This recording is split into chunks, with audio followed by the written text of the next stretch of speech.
Tonight on Southwest Local News. Hamilton Gallery closed after fungal spores contamination. 150 pigeons set to race for charity for cancer detection. Member for Wannon Dan Tian calls for more action on the cost of living crisis. And in sport, Old Collegians Allensford comes head-to-head in senior football tomorrow. Live from Silver Ball Studios in Warrnambool, this is Southwest Local News. Good evening and welcome to Southwest Local News. The Hamilton Gallery has been closed to the public until further notice. Southern Grampians Shire Council announced the move this morning after elevated levels of fungal spores were identified within parts of the building. In a statement, Council said the closure had come on advice from specialist contractors. Reports showing moisture within the building activated further assessment, which confirms mould in 3 rooms within the building, and subsequent air testing had been shown elevated fungal spore levels. Expert advice is that the source of the contamination should be identified and addressed before the space is used for public events. The contractor will return to site next week for further assessment and remediation. A flock of feathered athletes will take to the skies on Sunday, August 30, in a 320-kilometre journey to celebrate a century of local tradition while raising funds for critical medical equipment. The landmark event marks the centenary of the Warrnambool Pigeon Racing Club. Commencing in Lascelles, the race will see birds navigate a scenic and challenging course over the Little Desert, through Grampians National Park and across the volcanic plains of Western Victoria before reaching the finish line in Warrnambool. Beyond the competitive prestige, the Centenary Fly-Off serves a high-stakes charity mission, raising money to purchase a new $115,000 prostate cancer detection system for Southwest Healthcare's Warrnambool Base Hospital. Check out the Southwest Local News website to see how you can sponsor the event. Warrnambool Racing Pigeon Club President Darren Bolden is excited about the event. I'll just said it's a great cause, and you know, it's such a. When we decided we're going to have a 100-year race, and Sue got on board and started, you know, talking about how it could benefit, you know, the hospital and benefit, you know, the prostate cancer setup, and like any bloke that's about my age, about 63, you know, sort of, you get to realise how important the prostate, the stuff, the health is, and you know, every time you get a blood test, it's always on there when you get up around this age. So, and it gets a lot of men, you know, and a lot of old footballers and that you read in the papers that it's affecting them now. So it's a fantastic cause. People don't really know what pigeon racing is, like, you know, a lot of younger people, but I mean, you know, I think it's getting promoted pretty well, real well actually, a lot more than what we could do as a club. So, you know, Sue's very good in that department, and it's all been happening. And, you know, we're a bit of excitement down the place. You know, we usually just go down there a bit of a mundane lot, but this is really, you know, giving us a bit of oomph about the 100-year celebrations and yeah, a bit of a buzz around the club at the moment. Organisers of the Great Australian Pigeon Race have assured the public the race will not trigger a surge in H5 bird flu. The Warrnambool Pigeon Racing Club issued a statement on this matter. The statement said the Warrnambool Racing Pigeon Club follows a statewide strict code of practice. Bird flu is typically carried by seabirds. Evidence and scientific studies show that pigeons do not usually build up sufficient levels of the virus in their system to pass the virus on to further birds. Member for Wannon Dan Tian believes the government should be more productive in taking on the costs of living crisis. With petrol prices on the rise, Tian has a close take on the situation as his role as the Shadow Minister for Energy. Speaking in Hamilton this week, Mr Tian said he is hearing from his constituents about how the cost of living continues to bite.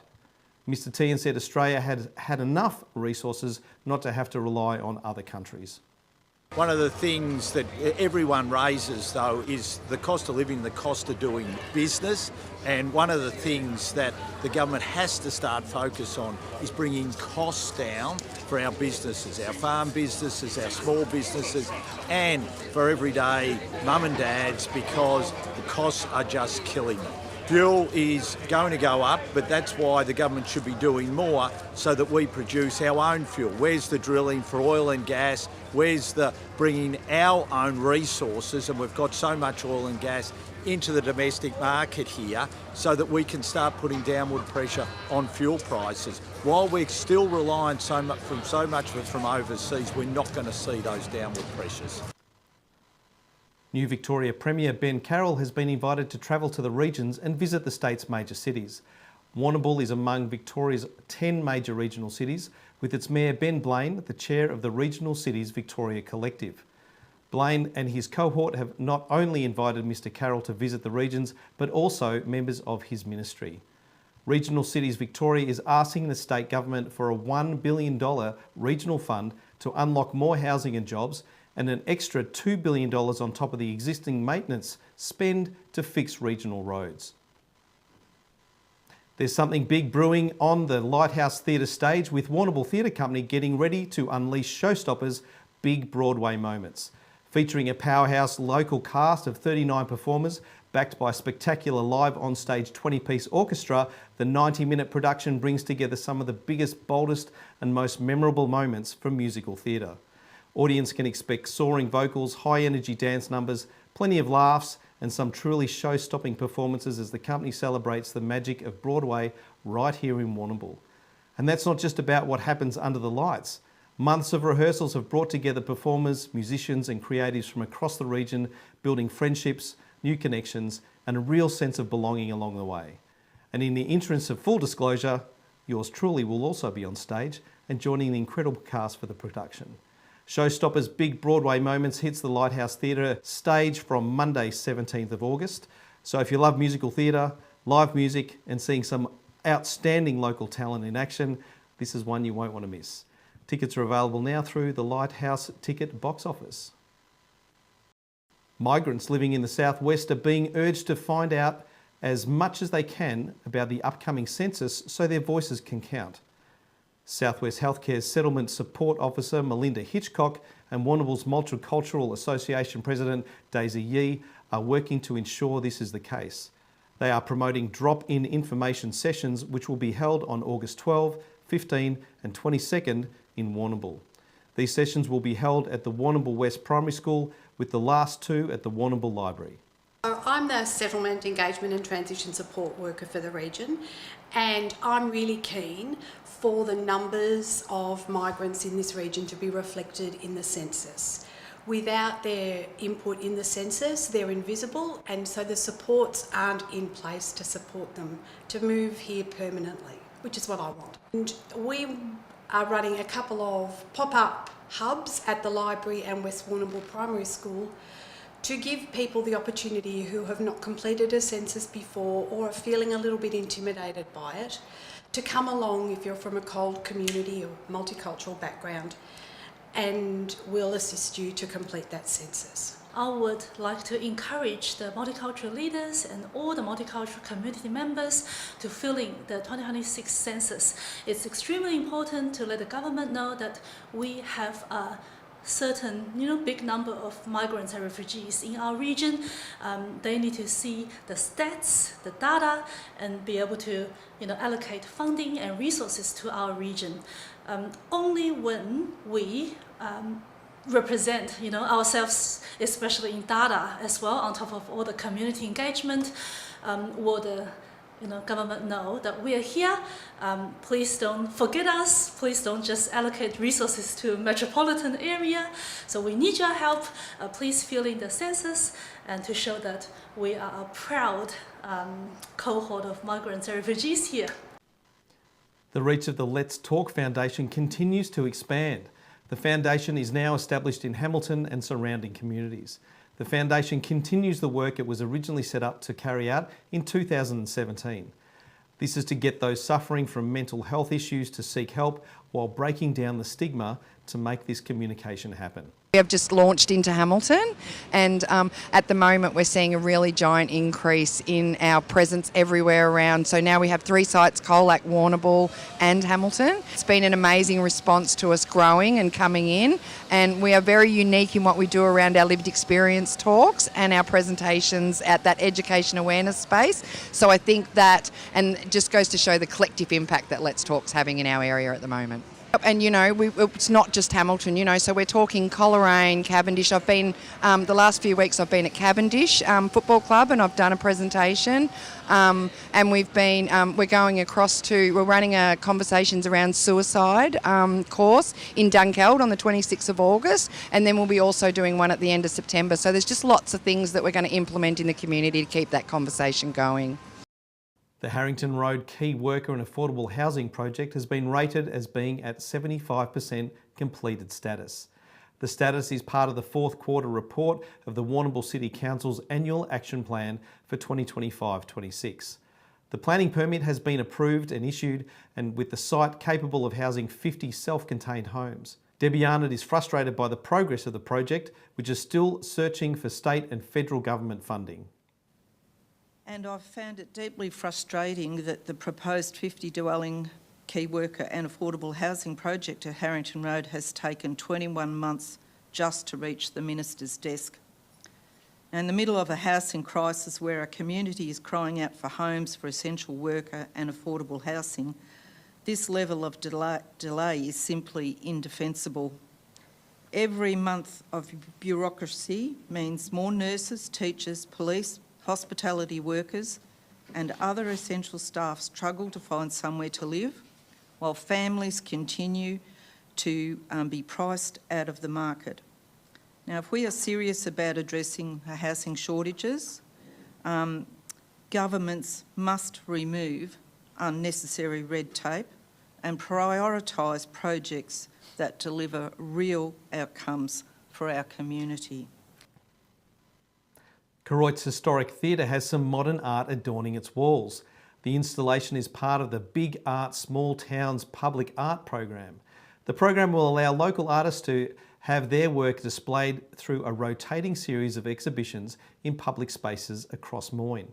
The Moyne Shire Council and the Fletcher Jones Family Foundations have teamed up for the project. The first artist featured in Koroit is Warrnambool-based Matthew Clark, with his work to hang for 3 months. The next generation of great country cooks have a challenge ahead of them. The Victorian Agricultural Shows organisation has published its boiled fruit cake recipe for the 2026 show season. The junior section is open to under 18s who must follow the recipe, which is on the Victorian Agricultural Show's website. Rules include the cake has to be the work of the entrant and it cannot be baked by a professional chef. Winners at local shows advance to the group level, with the winners of this in turn going to the state final. That's all in general news. After the break, we'll return with sport and weather. Back soon.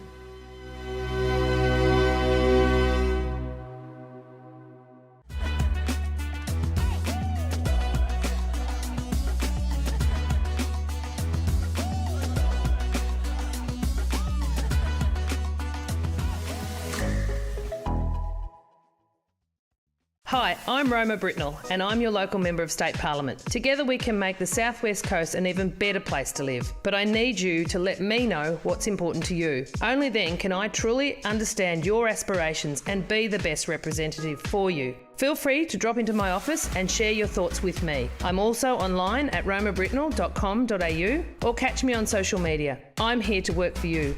Let's make it happen and let's make a difference.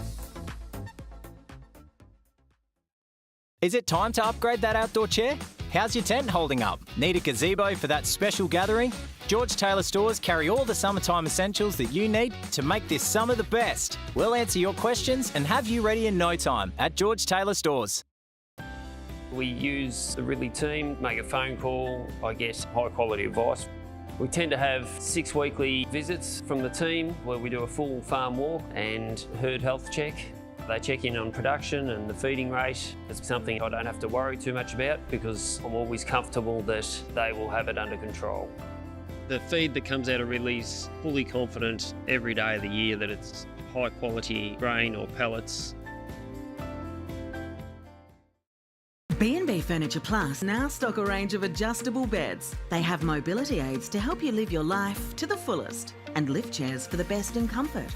B&B Furniture Plus is locally owned at 203 Lava Street, Warrnambool.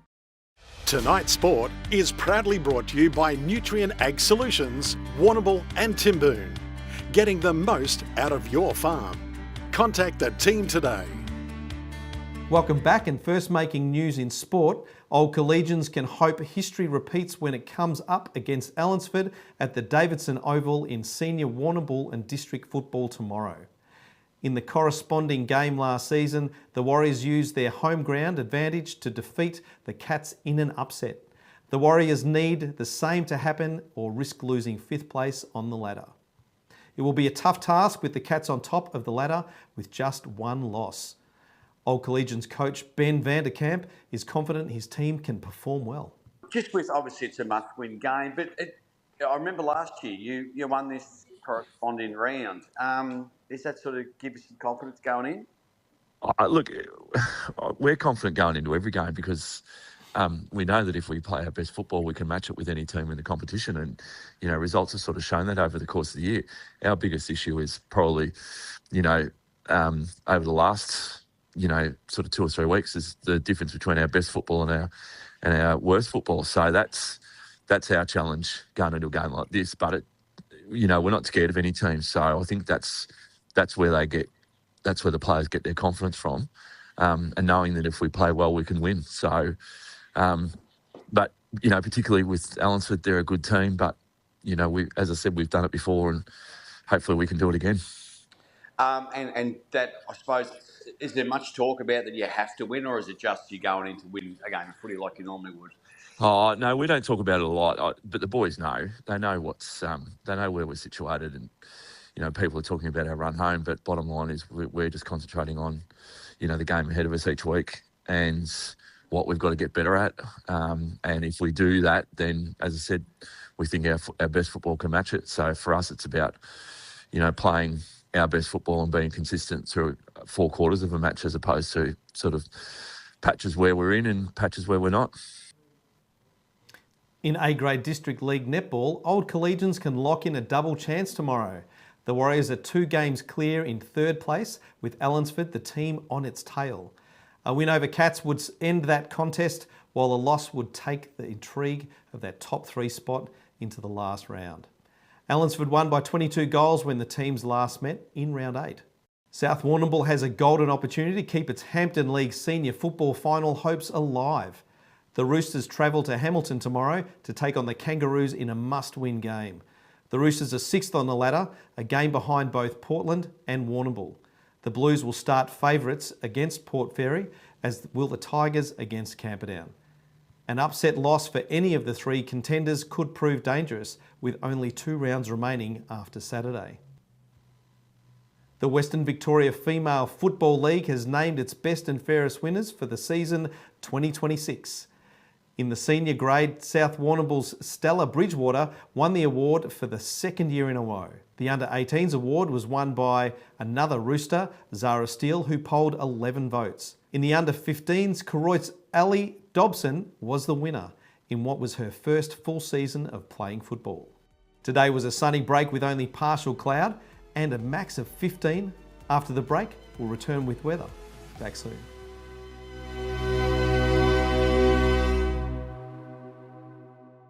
If it's time to add a little magic to your flooring and windows, our online catalogue is full of great ideas at great prices. There's magic in a Solomon's floor. Yes, Grace, and there's magic in a Solomon's store. Lava Street Veterinary Clinic on Raglan Parade is a caring, family-run clinic offering exceptional care at affordable prices. We're the only clinic in Warrnambool dedicated to small animals: paws, feathers, scales and fins. For over 40 years, our family tradition has been our commitment to your pet's well-being. With a purpose-built facility and the latest technology, we provide gold standard care. From community de-sexing days to special offers each month, experience the difference at Lava Street Veterinary Clinic. Through the race and out onto the arena, here is the toss. Tom gets the first possession, quick pass to Brett, drops the sitter, play on down the corridor, a cracking effort by Sam. Down the line to Tim with a sizzler, a turnover from Michael. Rachel gets it back, a chip kick to Charlotte, shakes off the tackle, back down the line to Sam, stacks on the mill, but he gets it out to Brett, he spins and bags a goal. Kerman's Hamburgers for the win, a fan favourite since 49. G'day, Jeff Cook here at the Tyre Factory Warrnambool. We're more than just tyres. Our team not only specialise in helping you with your tyre needs, but other mechanical needs as well. The Tyre Factory Warrnambool has all the leading brands of tyres, including Hankook, Maxxis and BFG. Plus we also offer a number of wheel packages and wheel alignments. Get in touch with us at the Tyre Factory Warrnambool for your mechanical needs. We are more than just tyres at the Tyre Factory Warrnambool, Raglan Parade. Tonight's weather report is proudly brought to you by Anchor Point Retirement Village. New homes are being built now. Book a tour today. Rain increasing as we head into the weekend. Partly cloudy with sun for Saturday. Temperatures warm before cooler days for Sunday. And Monday with rain predicted. Now to the forecast. Tomorrow in Port Fairy, 15, partly cloudy with spotted showers. Sunday rain with a top of 15 and cloudy. Monday 14 with windy conditions and easing rain. Over to Mortlake, 15 for Saturday, showers and partly sunny. Sunday rain predicted with a top of 14. Monday, very high chance of showers, temperatures down to 12. To Colac and Camperdown, 14 for Saturday, medium chance of showers. Sunday, heavy rain predicted with a top of 14. Monday, heavy rain continues with a top of 12. Along the coast and Port Campbell, a top of 14 ahead for Saturday with light showers. Sunday's 15 with heavy rain on the way. Monday's 14 also with heavy rain. And now home to Warrnambool, 15 for the start of the weekend with light showers and sun expected at midday. Rain for Sunday with a top of 15 and windy conditions for Monday with a top of 15 with rain. That's it from your Southwest Local News team. Thanks for tuning in either online or on the podcast or 3-Way FM. If you missed any of the bulletin, you can watch it back on demand at southwestlocalnews.com.au. Until Monday, good night.